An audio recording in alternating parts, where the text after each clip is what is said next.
Hi hello family, ಎಲ್ಲರಿಗೂ ಅಮ್ಮಾಸ್ ಕೈ ರುಚಿ ಚಾನಲ್ಗೆ ಸ್ವಾಗತ.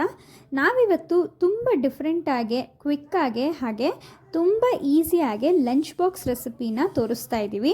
ಮಾರ್ನಿಂಗ್ ಟೈಮು ನೀವು ಅರ್ಜೆಂಟಾಗಿ ಏನಾದರೂ ಮಾಡ್ಕೋಬೇಕು ಅಂದರೆ ಖಂಡಿತವಾಗ್ಲೂ ಈ ಪುದೀನ ರೈಸ್ನ ನೀವು ಟ್ರೈ ಮಾಡ್ಬೋದು. ನಾವು ಮಾಡ್ತಿರುವಂಥ ಒಂದು ಪುದೀನ ರೈಸು ತುಂಬ ಡಿಫ್ರೆಂಟಾಗಿ ಮಾಡಿ ತೋರಿಸ್ತಾ ಇದ್ದೀವಿ. ನೀವು ಒಂದು ಸಲ ಈ ವಿಡಿಯೋ ಮೂಲಕ ನಾವು ಮಾಡೋ ಥರ ಮಾಡಿ ನಿಮ್ಮ ಮನೆಯಲ್ಲೂ ಕೂಡ ಒಂದು ಸಲ ಈ ರೀತಿಯಾಗಿ ಪುದೀನ ರೈಸ್ನ ಟ್ರೈ ಮಾಡಿ ನೋಡಿ, ತುಂಬ ಇಷ್ಟಪಟ್ಟು ತಿಂತೀರಾ.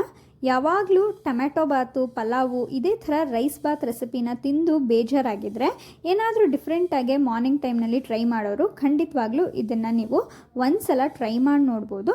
ಮಾಡ್ಕೊಳ್ಳೋದು ಕೂಡ ತುಂಬ ಈಸಿಯಾಗೆ ಮಾಡ್ಕೋಬೋದು. ಬ್ಯಾಚುಲರ್ಸು ಕೂಡ ಈ ವಿಡಿಯೋ ಮೂಲಕ ನೋಡಿಕೊಂಡು ಮಾಡಿಕೊಂಡ್ರೆ ತುಂಬ ಈಸಿಯಾಗೆ ಮಾಡ್ಕೋಬೋದು. ಹಾಗಾದರೆ ಬನ್ನಿ, ಇದನ್ನು ಮಾಡೋದಕ್ಕೆ ಏನೆಲ್ಲ ಬೇಕಾಗತ್ತೆ ಹಾಗೆ ಇದನ್ನು ಹೇಗೆ ಮಾಡೋದು ಪುದೀನ ರೈಸ್ನ ಅಂತ ನೋಡ್ಕೊಂಬರೋಣ. ಇಲ್ಲಿ ನಾವು 2 ಲೋಟ ಅಕ್ಕಿನ ತೊಗೊಂಡಿದ್ದೀವಿ. ಸ್ವಲ್ಪ ಉಳ್ಳಿಕಾಯಿ ಹಾಗೆ ಕ್ಯಾರೆಟ್ನ ನಾವಿಲ್ಲಿ ತೊಗೊಂಡಿದ್ದೀವಿ. ಇಲ್ಲಿ ನೀವು ಯಾವ ತರಕಾರಿ ಬೇಕಾದರೂ ಬಳಸ್ಕೋಬೋದು. ಹಾಗೆ 2 ಈರುಳ್ಳಿನ ಉದ್ದಕ್ಕೆ ಕಟ್ ಮಾಡಿ ಇಟ್ಟಿದ್ದೀವಿ.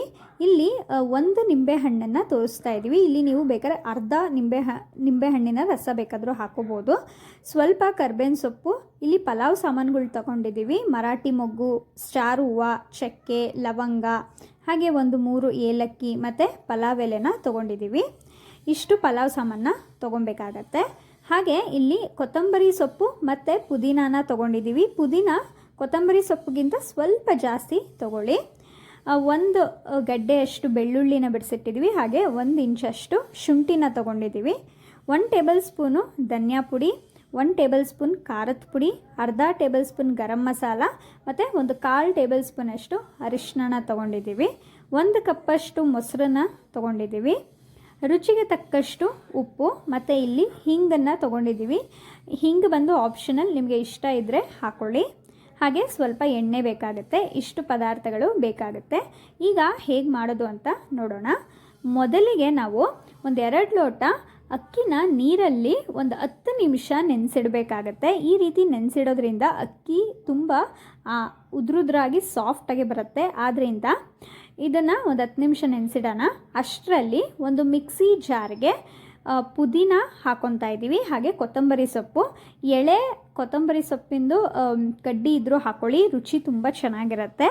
1 ಗಡ್ಡೆ ಬೆಳ್ಳುಳ್ಳಿ, ಹಾಗೆ 1 ಇಂಚಷ್ಟು ಶುಂಠಿನ ಇಷ್ಟನ್ನು ಹಾಕ್ಕೊಂಡು ಸ್ವಲ್ಪ ನೀರನ್ನು ಹಾಕ್ಕೋಬೇಕಾಗತ್ತೆ. ಜಾಸ್ತಿ ನೀರು ಹಾಕ್ಕೋಬೇಡಿ, ಸ್ವಲ್ಪ ನೀರು ಹಾಕಿ ಇದನ್ನು ನುಣ್ಣಗೆ ರುಬ್ಕೊಬೇಕು. ನೋಡಿ, ಈ ರೀತಿಯಾಗಿ ನುಣ್ಣಕ್ಕೆ ನಾವು ಪೇಸ್ಟ್ ಮಾಡ್ಕೋಬೇಕಾಗತ್ತೆ. ಇದಾದಮೇಲೆ ಒಂದು ಕುಕ್ಕರ್ಗೆ 4ರಿಂದ 5 ಟೇಬಲ್ ಸ್ಪೂನಷ್ಟು ಎಣ್ಣೆನ ಹಾಕ್ಕೊಂಡು ಎಣ್ಣೆ ಸ್ವಲ್ಪ ಬಿಸಿಯಾಗೋವರೆಗೂ ಬಿಡಬೇಕಾಗತ್ತೆ. ಎಣ್ಣೆ ಸ್ವಲ್ಪ ಕಾಯ್ದ ಮೇಲೆ ಇದಕ್ಕೆ ನಾವು ಎಲ್ಲ ಪಲಾವ್ ಸಾಮಾನುಗಳನ್ನ ಹಾಕ್ಕೊಂಡು ಒಗ್ಗರಣೆ ಕೊಟ್ಕೊಬೇಕು. ಚಕ್ಕೆ, ಲವಂಗ, ಏಲಕ್ಕಿ, ಹಾಗೆ ಪಲಾವ್ ಎಲೆ ಇವೆಲ್ಲನೂ ಕೂಡ ಹಾಕಿ, ಸ್ವಲ್ಪ ಕರ್ಬೇವಿನ ಸೊಪ್ಪು ಹಾಕಿ 1/4 ಟೇಬಲ್ ಸ್ಪೂನಷ್ಟು ಇಂಗನ್ನು ಹಾಕ್ಕೊಂಡು ಈರುಳ್ಳಿನೂ ಕೂಡ ಹಾಕಿ, ಈರುಳ್ಳಿ ಸ್ವಲ್ಪ ಕೆಂಪಗಾಗೋವರೆಗೂ ಚೆನ್ನಾಗಿ ಎಣ್ಣೆಯಲ್ಲಿ ಫ್ರೈ ಮಾಡ್ಕೊಬೇಕು. ಇಲ್ಲಿ ನಾವು ಹಿಂಗನ್ನು ಬಳಸಿರೋದ್ರಿಂದ ಅದ್ರ ಫ್ಲೇವರು ತುಂಬ ಚೆನ್ನಾಗಿರುತ್ತೆ. ಹಾಗೆ ಜೀರ್ಣಶಕ್ತಿಗೂ ಕೂಡ ತುಂಬ ಸಹಾಯ ಮಾಡುತ್ತೆ. ಈಗ ಈರುಳ್ಳಿ ಚೆನ್ನಾಗಿ ಫ್ರೈ ಆದಮೇಲೆ ನೋಡಿ, ನಾವು ರುಬ್ಬಿಟ್ಕೊಂಡಿರೋವಂಥ ಪೇಸ್ಟ್ ಅಂದರೆ ರುಬ್ಬಿಟ್ಕೊಂಡಿರೋ ಮಸಾಲಾನ ಕೂಡ ಹಾಕ್ಕೊಂಡು ಅದು ಸ್ವಲ್ಪ ಹಸಿ ವಾಸನೆ ಹೋಗೋವರೆಗೂ, ಅಂದರೆ ಎಣ್ಣೆ ಬಿಟ್ಕೊಳ್ಳೋವರೆಗೂ ಚೆನ್ನಾಗಿ ಫ್ರೈ ಮಾಡ್ಕೋಬೇಕು. ಸೊ ಅದು ಚೆನ್ನಾಗಿ ಫ್ರೈ ಆದಮೇಲೆ ಇದಕ್ಕೆ 1 ಟೇಬಲ್ ಸ್ಪೂನಷ್ಟು ಧನಿಯಾ ಪುಡಿ, ಖಾರದ ಪುಡಿ, ಅರ್ಧ ಟೇಬಲ್ ಸ್ಪೂನ್ ಗರಂ ಮಸಾಲ ಹಾಗೆ ಅರಿಶಿನ ಹಾಕ್ಕೊಂಡು ಸ್ವಲ್ಪ ಚೆನ್ನಾಗಿ ಫ್ರೈ ಮಾಡ್ಕೊಳ್ಳೋಕ್ಕೆ ಬಿಡಬೇಕಾಗತ್ತೆ. ಸೊ ಇದು ಕೂಡ ಚೆನ್ನಾಗಿ ಸ್ವಲ್ಪ ಎಣ್ಣೆ ಬಿಟ್ಕೊಳ್ಳುತ್ತೆ, ನೋಡ್ತಾ ಇರ್ಬೋದು ನೀವು. ಇದನ್ನು ಕೂಡ ಚೆನ್ನಾಗಿ ಫ್ರೈ ಮಾಡ್ಕೊಬೇಕು. ಇದು ಚೆನ್ನಾಗಿ ಫ್ರೈ ಆದಮೇಲೆ ಇದಕ್ಕೆ 1 ಕಪ್ಪಷ್ಟು ಮೊಸರನ್ನ ಹಾಕೋತಾ ಇದ್ದೀವಿ.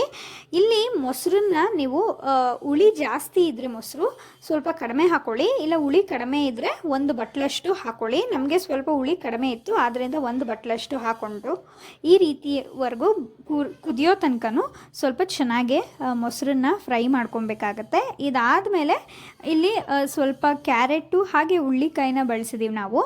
ನಿಮಗೆ ಯಾವ ತರಕಾರಿ ಬೇಕಾದ್ರೂ ಹಾಕ್ಕೋಬೋದು, ನಿಮ್ಮಿಷ್ಟ ಅದು.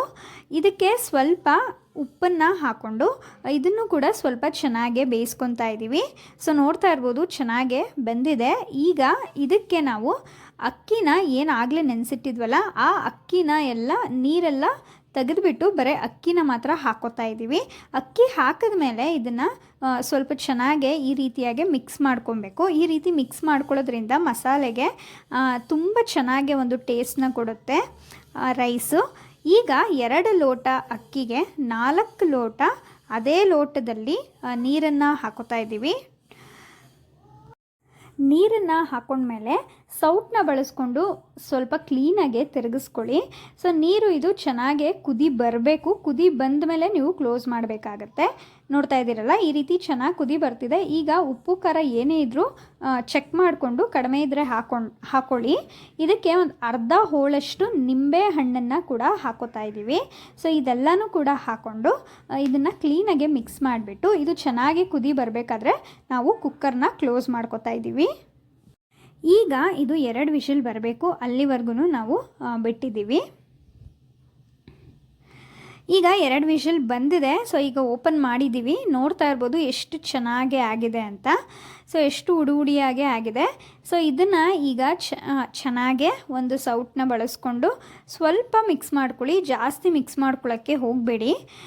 ಈ ರೀತಿಯಾಗಿ ಸುಮ್ಮನೆ ಸ್ವಲ್ಪ ಮಿಕ್ಸ್ ಮಾಡಿಕೊಂಡ್ರೆ ಇದನ್ನು ಸರ್ವ್ ಮಾಡಿದ್ರೆ ಆಯಿತು.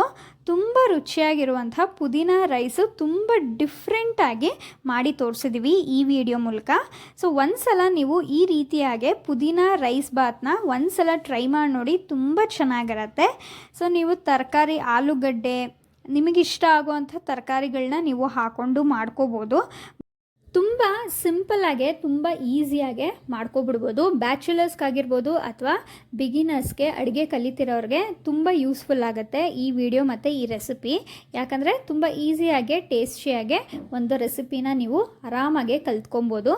ಹಾಗೆ ಬೆಳಗ್ಗೆ ಹೊತ್ತು ಏನಾದರೂ ಅರ್ಜೆಂಟಾಗಿ ಬ್ರೇಕ್ಫಾಸ್ಟ್ ರೆಸಿಪಿನ, ಲಂಚ್ ಬಾಕ್ಸ್ ರೆಸಿಪಿನ ಪ್ರಿಪೇರ್ ಮಾಡಬೇಕು, ಟ್ರೈ ಮಾಡಬೇಕನ್ನೋರು, ಏನಾದರೂ ಡಿಫ್ರೆಂಟಾಗೆ ಮಾಡಬೇಕು ಅನ್ನೋರು ಖಂಡಿತವಾಗ್ಲೂ ಈ ರೀತಿಯಾಗೆ ನಾವು ತೋರಿಸಿರೋ ಥರ ಪುದೀನ ರೈಸ್ ಬಾತ್ ರೆಸಿಪಿನ ಟ್ರೈ ಮಾಡಿ ನೋಡಿ. ತುಂಬ ಚೆನ್ನಾಗಿರುತ್ತೆ. ಒಂದ್ಸಲ ನೀವು ಟ್ರೈ ಮಾಡಿ ನೋಡಿ, ಆಗ ರುಚಿ ನಿಮಗೆ ಗೊತ್ತಾಗುತ್ತೆ, ಅಷ್ಟು ರುಚಿಯಾಗಿರುತ್ತೆ ಅಂತ ಹೇಳ್ತೀನಿ. ಈ ರೆಸಿಪಿ ನೀವು ಕೂಡ ಟ್ರೈ ಮಾಡಿ, ರೆಸಿಪಿ ಹೇಗೆ ಬಂತು ಅಂತ ನಮಗೆ ಕಮೆಂಟ್ ಮೂಲಕ ತಿಳಿಸೋದನ್ನ ಮರಿಬೇಡಿ. ಹಾಗೆ ಈ ರೆಸಿಪಿನ ನಿಮ್ಮ ಫ್ರೆಂಡ್ಸ್ ಆ್ಯಂಡ್ ಫ್ಯಾಮಿಲಿಗೂ ಕೂಡ ಶೇರ್ ಮಾಡಿ. ಹಾಗೆ ನೀವು ಕೂಡ ಟ್ರೈ ಮಾಡಿ ಅಂತ ಹೇಳ್ತೀನಿ. ಇದೇ ಥರ ಡಿಫ್ರೆಂಟ್ ರೆಸಿಪೀಸ್ಗಾಗಿ ಅಮ್ಮಾಸ್ ಕೈರುಚಿ ಚಾನಲ್ನ ಫಾಲೋ ಮಾಡಿ, ನಮ್ಮ ಚಾನಲ್ನ ಸಬ್ಸ್ಕ್ರೈಬ್ ಮಾಡ್ಕೊಳ್ಳಿ ಅಂತ ಹೇಳ್ತೀನಿ. ನೀವು ಸಬ್ಸ್ಕ್ರೈಬ್ ಮಾಡಿಕೊಂಡು ಬೆಲ್ ಐಕಾನ್ನ ಕ್ಲಿಕ್ ಮಾಡಿದ್ರೆ ನಾವು ಹಾಕೋ ಎಲ್ಲ ಅಡುಗೆ ನೋಟಿಫಿಕೇಷನ್ ನಿಮಗೆ ಮೊದಲು ಬಂದು ತಲುಪುತ್ತೆ. ನೀವೇ ಮೊದಲು ಆ ವಿಡಿಯೋನ ನೋಡ್ಬೋದು ಅಂತ ಹೇಳ್ತಾ ಇದೇ ಥರ ಸಪೋರ್ಟ್ ಮಾಡ್ತಾಯಿರಿ. ವಿಡಿಯೋ ನೋಡಿದ್ದಕ್ಕಾಗಿ ಎಲ್ಲರಿಗೂ ಧನ್ಯವಾದಗಳು.